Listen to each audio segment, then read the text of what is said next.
हैं आपकी तरह एसडीएम बनना चाहते हैं तो कोई ऐसा टिप्स हो जो हार्ड वर्क भी हो और स्मार्ट भी हो, क्या होगा? हार्ड वर्क और स्मार्ट, जैसे आपने कहा, बहुत इंपॉर्टेंट एग्जाम के लिए, बिकॉज सिर्फ अगर आप हार्ड वर्क करते रहें। उसी साल स्टार्ट किया और उसी साल मैंने अपना पहला अटेम्प्ट दिया था। तो पहले में प्रीलिम्स हुआ था मेरा, बट मेंस क्वालिफाई नहीं हो पाया। उसके बाद मैंने प्रीलिम्स दिया तो प्रीलिम्स ही नहीं हुआ और तीसरी बार में ये सफलता मुझे मिली है इस बार। तो ऐसा कुछ बहुत पहले से प्लान नहीं था, मैंने एमटेक के बाद डिसाइड किया और तभी एग्ज़ाम की तैयारी भी शुरू कर दी थी मैंने। कई बार तो ये डिपेंड करता था कि सिलेबस का कितना पोर्शन मेरा रह गया है, तो उस हिसाब से टारगेट डिसाइड करते थे कि आज का टारगेट कितना है कंप्लीट करने का। और वो टारगेट जब आपने डिसाइड कर लिया तो उस हिसाब से नंबर ऑफ़ आवर्स, कभी सफलता का जो मंत्र आप ढूंढ रहे हैं उस हिसाब से उसको डिज़ाइन करिए और उस पर आप निरंतर प्रयास करते रहिए, तभी जाके आपको सफलता मिलेगी। और बहुत प्रैक्टिस की ज़रूरत होती है। जैसे हरिवंश राय बच्चन की कुछ पंक्तियाँ हैं कि असफलता एक चुनौती है, स्वीकार करो, क्या कमी रह गई है देखो और सुधार करो, जब तक ना सफल हो जाओ नींद चैन को त्यागो तुम, संघर्ष की मैदान छोड़कर मत भागो तुम, कुछ किए बिना जय जयकार नहीं होती, कोशिश करने वालों की कभी हार नहीं होती। ऐसे ही एक कोशिश करने वाली महिला हमारे समक्ष बैठी हुई है। इन्होंने अपने निरंतर प्रयास से एसडीएम आज बनी हुई है और ये मोतिहारी की बेटी है और काफ़ी मेहनत करने के बाद समझिए कि इस मुकाम ये धारण की हुई है। इनसे बात करते हैं, विशेष यही बताइए। अच्छा, क्या नाम है आपका? जी, मेरा नाम नगमा तबस्सुम है। देखिए, एसडीएम बनना समझिए कि बहुत ही डिफ़िकल्ट है, आप बखूबी जानती हैं। आपने कैसे क्वालिफाई किया इतने बड़ी एग्जामिनेशन को? जी, हर एग्ज़ाम को क्वालिफाई करने का एक स्ट्रैटेजी होता है, क्योंकि हर एग्ज़ाम का डिमांड डिफरेंट टाइप का है।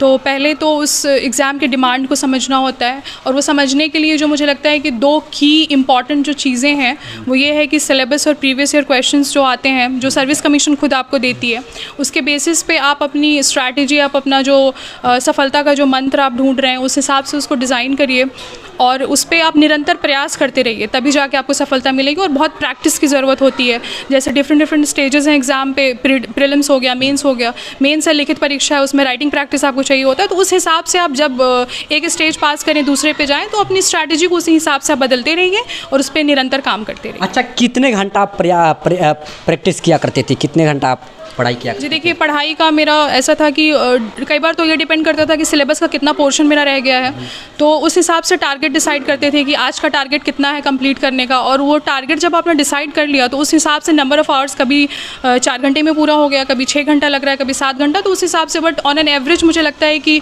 5 से 6 घंटे तो रोज़ का होता ही था। अच्छा, आप ये बताइए कि ऑनलाइन पढ़ाई किया या ऑफलाइन? नहीं, देखिए, सिर्फ ऑनलाइन या ऑफलाइन नहीं होता है, मिक्स करना होता है आपको।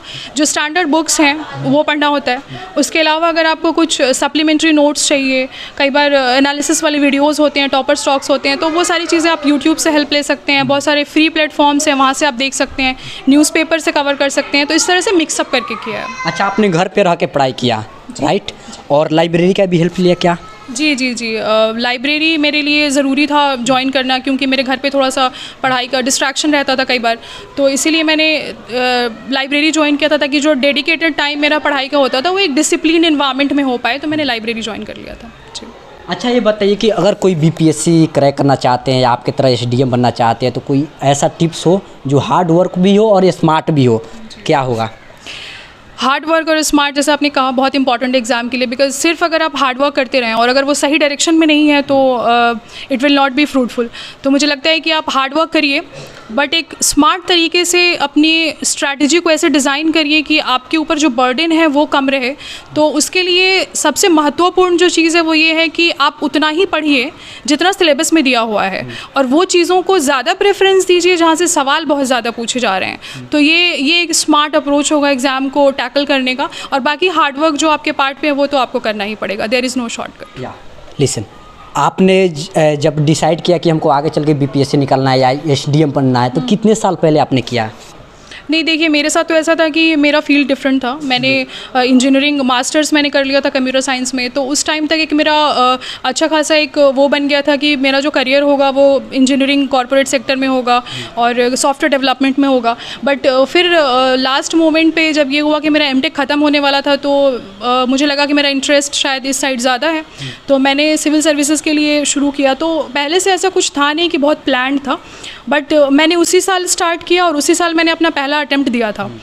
तो पहले मैं प्रीलिम्स हुआ था मेरा, बट मेंस क्वालिफाई नहीं हो पाया। उसके बाद मैंने प्रीलिम्स दिया तो प्रीलिम्स ही नहीं हुआ, और तीसरी बार में ये सफलता मुझे मिली है इस बार।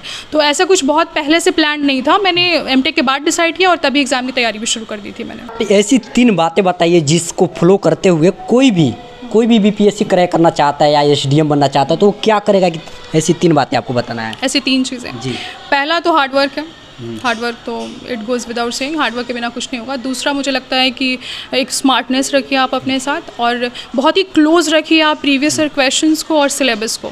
और तीसरा परसीवरेंस। ये जो पहले 2 मैंने बताया, हार्डवर्क और जो सिलेबस की समझ है और इंटेलिजेंस, आपका इंटेलेक्ट लेवल, वो सब भी कई बार को फेल होने लगता है अगर आपके पास पेशेंस और परसीवरेंस नहीं होता है तो ये सब आप करते रहिए, बट होप लूज़ नहीं करिए। आप अपने अंदर बिल्कुल फेथ रखिए कि आप जिसके लिए ट्राई कर रहे हैं वो डेफिनेटली एक दिन होगा।